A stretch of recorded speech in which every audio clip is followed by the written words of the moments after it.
नमस्कार, जन टीवी देख रहे हैं आप। मैं श्वेता शर्मा आपके साथ। खबरों की शुरुआत से पहले एक नजर डालेंगे अभी की हेडलाइंस पर। नेपाल में बाढ़ के बाद उत्तराखंड सरकार अलर्ट। रसुवा में फंसे प्रदेशवासियों के लिए हेल्पलाइन नंबर जारी। मुख्यमंत्री कर रहे हैं मॉनिटरिंग। शारदा नदी के घाटों पर भी निगरानी।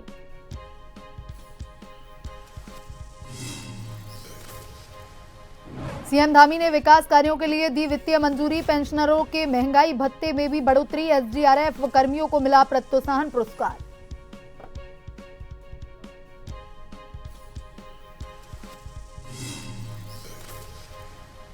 स्कूल बंद करने पर कांग्रेस का हमला। गरिमा दसोनी ने सरकार की नीतियों पर उठाए सवाल। बोली, शिक्षा के दावों पर जमीनी हालात में अंतर।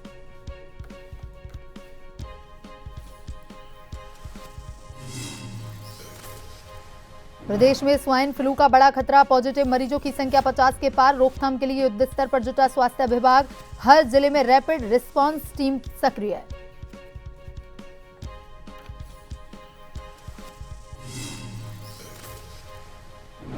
देहरादून एसटीएफ को मिली सफलता। करोड़ों को साइबर ठगी का आरोपी कोलकाता से किया गया गिरफ्तार। लैपटॉप से कई कंपनियों के दस्तावेज किए गए बरामद।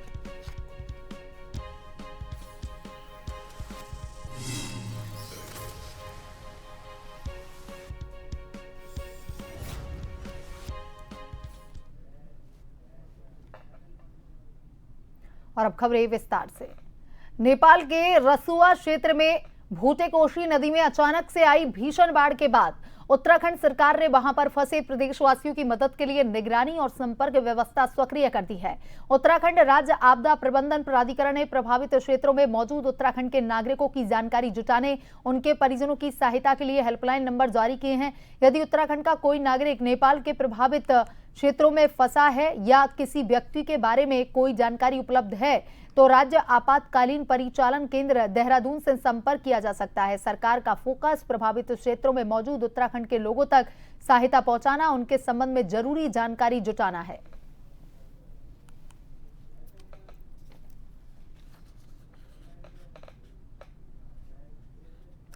और इसी खबर पर ज्यादा जानकारी के साथ bureau chief SN Pant online पर जुड़ चुके हैं। एसएन पंत, इस समय नेपाल भारी तुर्सादी से गुजर रहा है, बेहद दुखद घड़ी है। ऐसे में उत्तराखंड सरकार भी अलर्ट मोड पर आ गई है, हेल्पलाइन नंबर जारी कर दिए गए हैं, क्या कुछ अपडेट है? बिल्कुल, आपको बताना चाहूंगा, उत्तराखंड सरकार ने नेपाल में जो भीषण बाढ़ आई है उसके मद्देनजर पूरे प्रदेश को हाई अलर्ट पर रखा है और जिसके लिए राज्य के लोगों की मदद के लिए हेल्पलाइन नंबर भी जारी किया गया है। लैंडलाइन नंबर जारी किए गए हैं, एक मोबाइल नंबर जारी किया गया है 013527103334। मोबाइल नंबर है 8218867005। यानी इसके अलावा टोल फ्री नंबर 1070 भी जारी किया गया है कि उत्तराखंड के कोई भी नागरिक या हिंदुस्तान के कोई भी नागरिक अगर नेपाल में कहीं फंसे हुए हैं और उत्तराखंड से संबंध रखते हैं तो लिहाजा इन हेल्पलाइन नंबर पर उनके बारे में जानकारी जुटाई जा सकती है। और बकायदा जिस तरीके से नेपाल में जानलेवा बाढ़ आई है, 160 से भी अधिक मौतों की पुष्टि अभी तक हो पाई है। बड़ी संख्या में लोग लापता है, कई गांव चपेट में आ गए हैं, कई इंफ्रास्ट्रक्चर खत्म हो गया है। तकरीबन जो विदेशी हैं 341 से भी अधिक वो इसमें अभी लापता है, मिसिंग है। 100 से ऊपर भारतीय जो टूरिस्ट हैं वो लापता हैं, क्योंकि कुछ 77 के करीब जो आंकड़ा दिया गया है राज्य सरकार की ओर से, वो कैलाश मानसरोवर की यात्रा पर जा रहे थे जो नेपाल से तो होकर के गुजरती है। और वहां से जिस तरीके से बाढ़ का जो सैलाब आया, अपने आप में ये बड़ा जलजला जिसको कहा जा सकता है, किस तरीके की त्रासदी नेपाल में भूकंप के दरमियान भी देखी गई थी। और इस बार फिर से सरकार का कल जो रसुवा नदी है उसमें, क्योंकि नेपाल का रसुवा और काठमांडू के बीच में ये इलाका पड़ता है जिससे उत्तराखंड, उत्तर प्रदेश और बिहार सीधे रूप में जुड़ता है। यानी जिस प्रकार की ये घटना घटी है, जिस प्रकार की आपदा आई है, उसको लेकर के राज्य सरकार अलर्ट पर है। जगह जगह कल देर रात भी अलर्ट किया गया है, हाई अलर्ट पर पूरे प्रदेश को रखा गया। खास तौर पर जो चमोली जनपद वाला इलाका है, पिथौरागढ़, धारचूला वाला इलाका है, जहां से बाढ़ के जैसे हालात उत्तराखंड में भी पैदा हो सकते थे, उसको लेकर के हाई अलर्ट किया गया। और साथ ही साथ लोगों को सही जानकारी मिले, जो नेपाल घूमने गए थे, टूरिस्ट के तौर पर गए थे, उनके परिजनों को कोई परेशानी न हो, उनको कोई जानकारी मिले, इसके लिए राज्य सरकार ने आपदा विभाग के जरिए हेल्प नंबर जारी किया है 1070, ताकि इस पर किसी भी व्यक्ति की कोई जानकारी अगर कोई मिसिंग है तो इस पर नोट करवा सकते हैं। राज्य सरकार उनके संबंधित नेपाल से लगातार कोऑर्डिनेट कर रही है, और ताकि जो भी जानकारी मिल सके उसको लोगों के परिजनों तक साझा किया जा सके। जी एसएन पंत, तमाम जानकारी के लिए धन्यवाद। और वहीं मुख्यमंत्री पुष्कर सिंह धामी ने प्रदेश में विभिन्न विकास कार्यों के लिए 31 करोड़ की वित्तीय मंजूरी दे दी है। ऋषिकेश के ग्राम सभा के वार्ड नंबर 3 में बंगला नाला के ऊपर 30 मीटर स्पान पुल निर्माण के लिए 3.16 करोड़ की स्वीकृति प्रदान की है। पिथौरागढ़ के गनगोली हाट में चंडाक बांस आंवला घाट, गनगोली हाट सड़क तथा रामगंगा नदी में स्टील गर्डर पुल निर्माण के लिए 15.30 करोड़। वहीं उद्यम सिंह नगर जिले के खटीमा में मेला घाट से बग्घा कॉलोनी होते हुए मयूर विहार तक इंटरलॉकिंग टाइल्स कार्य के लिए 3.05 करोड़ की मंजूरी दी है। एसडीआरएफ के 108 कार्मिकों को कुंभ मेला 2025 के सकुशल निष्पादन के लिए पुरस्कार के लिए 5 लाख, चंपावत के दीचमार में मल्टी लेवल पार्किंग निर्माण के लिए 9.80 करोड़ की स्वीकृति प्रदान करते हुए पेयजल निगम को कार्यदायी संस्था नामित किया। मुख्यमंत्री ने 6वें केंद्रीय वेतनमान पेंशन प्राप्त कर रहे सार्वजनिक निकाय के सिविल व पारिवारिक पेंशनरों को बढ़ाया हुआ महंगाई भत्ता देने का अनुमोदन दिया। प्रदेश विधानसभा के मानसून सत्र को लेकर के कांग्रेस ने सरकार पर सवाल उठाए हैं। कांग्रेस प्रवक्ता प्रतिमा सिंह का कहना है कि सरकार की मंशा मानसून सत्र करवाने की नहीं, क्योंकि सरकार के पास विपक्ष और जनता के मुद्दों पर कोई जवाब नहीं है। प्रतिमा ने आरोप लगाया कि पिछले सत्रों में सरकार 4 दिन के सत्र को कुछ घंटे चलाने के बाद स्थगित कर देती है, विपक्ष को सदन में जनता के सवालों को नहीं उठाने देती।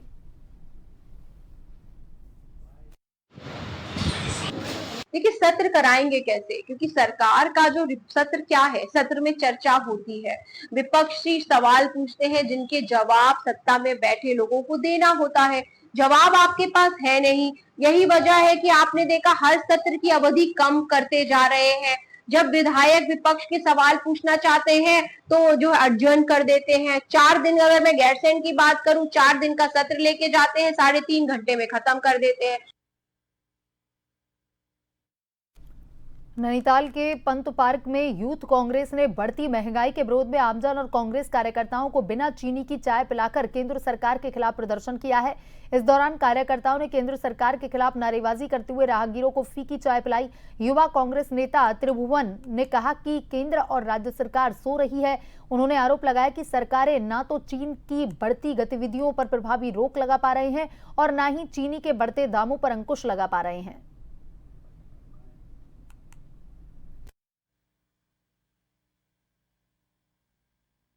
आज हमारे जो युवा कांग्रेस का जो एक कार्यक्रम है फीकी चाय पिलाने का, ये एक सांकेतिक कार्यक्रम है। इससे एक मैसेज देना चाहते हैं हम, जो ये कानों में रुई डाल के जो सोई सरकार है, चाहे वो राज्य की सरकार है, चाहे वो हमारे केंद्र की सरकार है, जो वर्तमान सरकारें हैं, ये ना चीन के बढ़ते हुए कदमों को रोक पाए और ना ये चीनी के बढ़ते हुए दामों को रोक पाए। हमारा सबसे बड़ा दुराग्रह है, सबसे बड़ा जो हमारे साथ पूरे देश के साथ जो छलावा करने का काम किया है, चीन की हालत क्या है, ये किसी जो जिस प्रकार के जो वीडियो निकल कर अरुणाचल प्रदेश से निकल कर आ रहे हैं, और चीन का जिस प्रकार से जो हमारे देश की जो सीमाओं।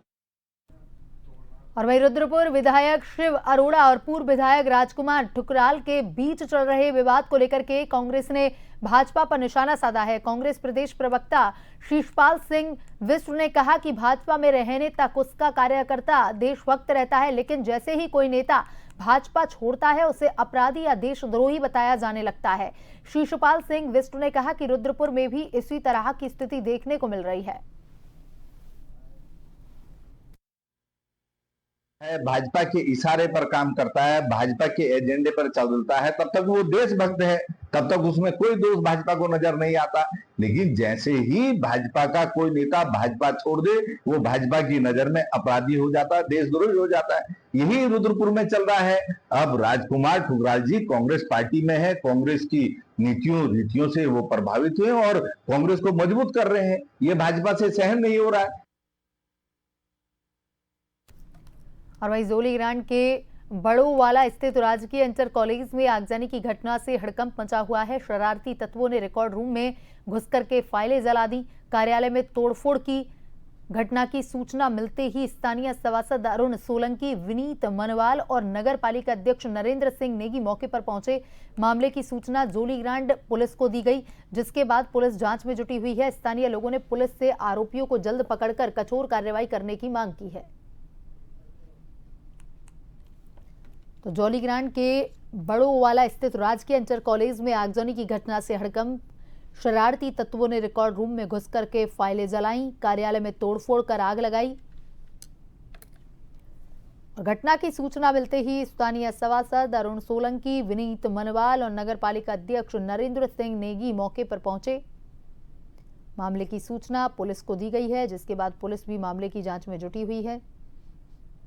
स्थानीय लोगों ने पुलिस से आरोपियों को जल्द पकड़कर कठोर कार्रवाई करने की मांग की है। तो यहां जोलीग्रांट के बड़ोवाला स्थित राजकीय इंटर कॉलेज में आगजनी की घटना से हड़कंप मच गया है। यहां पर कुछ शरारती तत्वों ने रिकॉर्ड रूम में अंदर घुस करके फाइलें जला दी, कार्यालय में तोड़फोड़ कर आग लगा दी।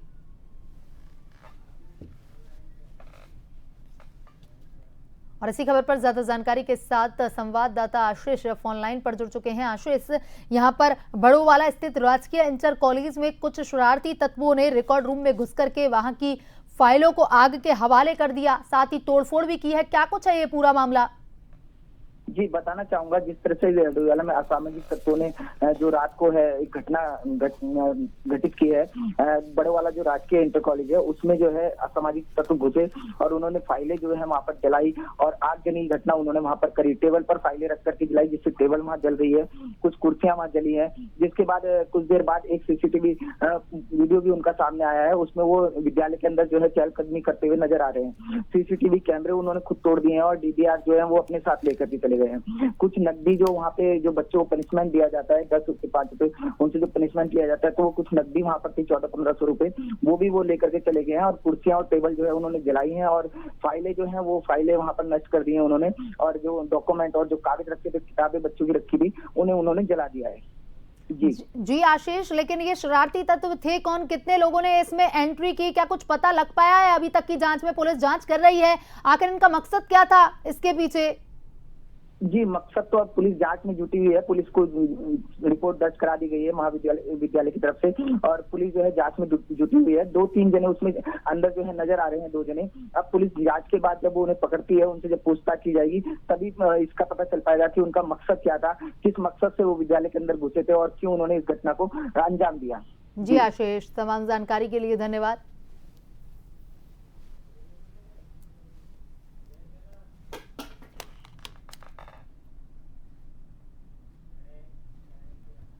और वक्त तो चला है छोटे से ब्रेक का। ब्रेक के बाद वापस खबरों की तरफ रुख करेंगे।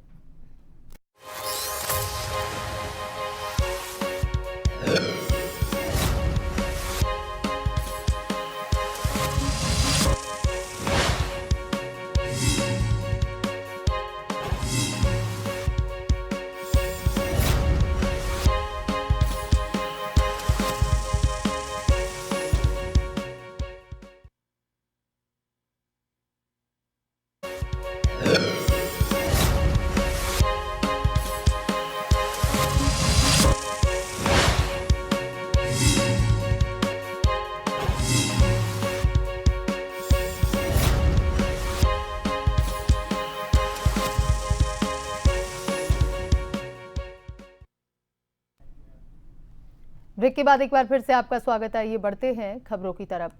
देहरादून एसटीएफ की साइबर टीम ने 3.20 करोड़ की साइबर ठगी में वांछित अभियुक्त को कोलकाता से गिरफ्तार किया।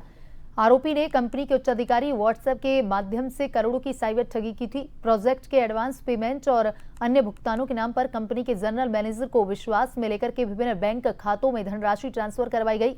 तकनीकी विश्लेषण और मैनुअल इनपुट के आधार पर साइबर क्राइम पुलिस टीम ने कोलकाता पहुंचकर के अभियुक्तों को गिरफ्तार किया, जिसके पास से 2 मोबाइल फोन, 4 सिम कार्ड और 1 लैपटॉप बरामद किया गया। मामले में 3 अभियुक्तों को गिरफ्तार कर न्यायालय में आरोप पत्र दाखिल किया जा चुका है। हाईकोर्ट ने चमोली जिले के गोविंद घाट स्थित हेलीपैड के अस्थायी अधिकरण को लेकर के पूरी तरह से गैरकानूनी और प्रक्रियागत नियमों का उल्लंघन करार दिया। न्यायमूर्ति रविंद्र मेठाणी की एकल पीठ ने जिला प्रशासन चमोली के 23 मई 2024 और 27 जून 2025 को जारी अधिग्रहण आदेशों को निरस्त कर दिया। न्यायालय ने स्पष्ट किया कि भूमि अधिग्रहण एवं पुनर्वास अधिनियम 2013 की धारा 81 की 2 के तहत किसी भी संपत्ति के अस्थायी अधिग्रहण से पूर्व प्रभावित पक्ष को लिखित नोटिस और पर्याप्त समय देना अनिवार्य था, जिसका पालन करने में राज्य प्रशासन पूरी तरह से विफल रहा।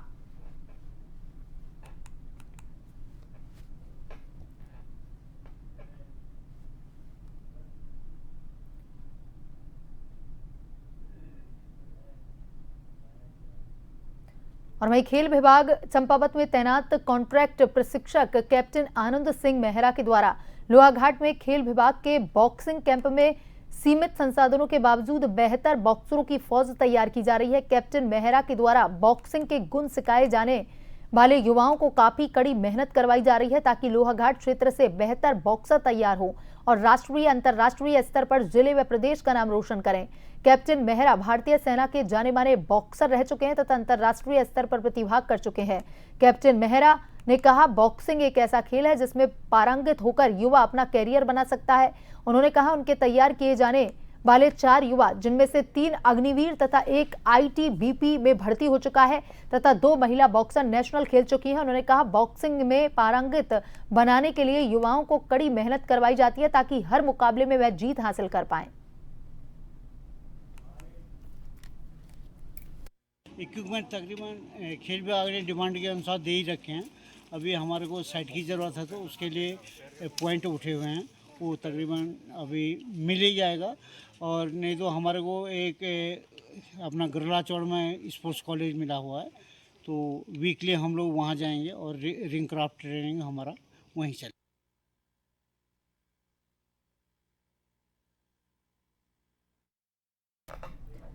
और वहीं नेपाल में लगातार हो रही भारी बारिश और बाढ़ से मची तबाही का असर अब सीमावर्ती चंपावत में भी दिखाई देने लगा है। नेपाल में आपदा के बीच शारदा नदी के जलस्तर को लेकर प्रशासन पूरी तरह से अलर्ट हो गया है। टनकपुर में SDRF को हाई अलर्ट पर रखते हुए शारदा बैराज घाटों और निचले इलाकों में निगरानी बढ़ा दी गई है। प्रशासन ने लोगों से नदी और तटीय क्षेत्रों से दूरी बनाए रखने की अपील की। नेपाल में भारी बारिश और भीषण बाढ़ की स्थिति को देखते हुए चंपावत जिले के सीमावर्ती क्षेत्रों में प्रशासन ने सतर्कता बढ़ा दी। टनकपुर, शारदा घाट, शारदा बैराज सहित संवेदनशील तटीय व निचले इलाकों में SDRF जवान लगातार गश्त कर रहे हैं। टीम ने घाटों और निचले क्षेत्रों में पहुंचकर स्थानीय निवासियों, यात्रियों, मछुआरों को जलस्तर बढ़ने की आशंका को लेकर के जागरूक किया।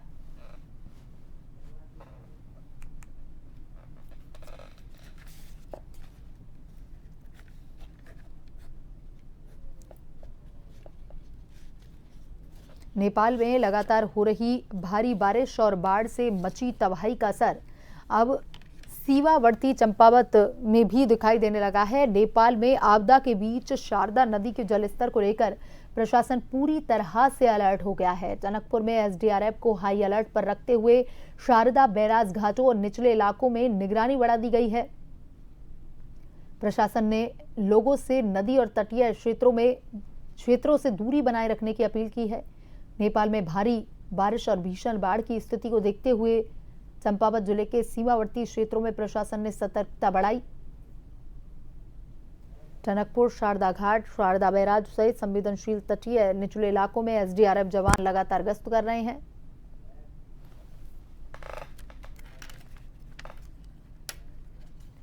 और वहीं उत्तरकाशी भगवान आशुतोष की नगरी है और यहाँ देवों के देव महादेव श्री काशी विश्वनाथ के रूप में विराजमान है। और इसी काशी विश्वनाथ के प्रांगण में श्रीमद् भागवत कथा का आयोजन किया जा रहा है।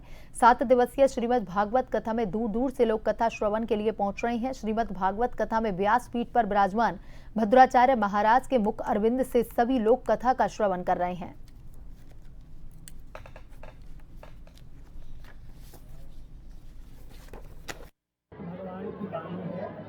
और हमारे सनातन धर्म की अनमोल धरोहर है। हमारे ऋषियों ने आज के हिसाब से कलयुग में हम किस प्रकार से अपने धर्म की, स्वधर्म की, सनातन धर्म का आचरण कर सकते हैं, उसकी रक्षा कर सकते हैं, उसका कैसे हम निर्वाहन कर सकते हैं, इसको उस काल में आज से हजारों वर्ष पहले भगवान वेदव्यास जी ने आज के लिए सोचा, आज के मानव के लिए सोचा। और नजर डालेंगे अभी की हेडलाइंस पर। नेपाल में बाढ़ के बाद उत्तराखंड सरकार अलर्ट, रसुआ के फंसे प्रदेशवासियों के लिए हेल्पलाइन नंबर जारी, मुख्यमंत्री कर रहे मॉनिटरिंग, शारदा नदी के घाटों पर निगरानी।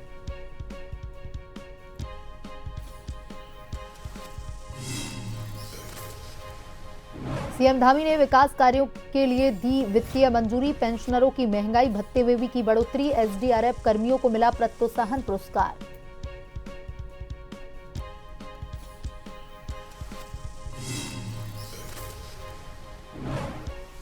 स्कूल बंद करने पर कांग्रेस का हमला, गरिमा दसोनी ने सरकार की नीतियों पर उठाए सवाल, बोली शिक्षा के दावों और जमीनी हालात में बहुत अंतर।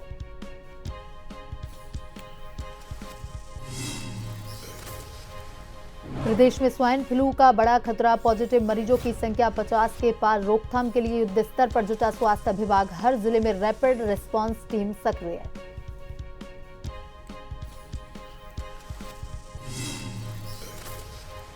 देहरादून एसटीएफ को मिली सफलता, करोड़ों की साइबर ठगी का आरोपी कोलकाता से गिरफ्तार, लैपटॉप से कई कंपनियों के दस्तावेज बरामद।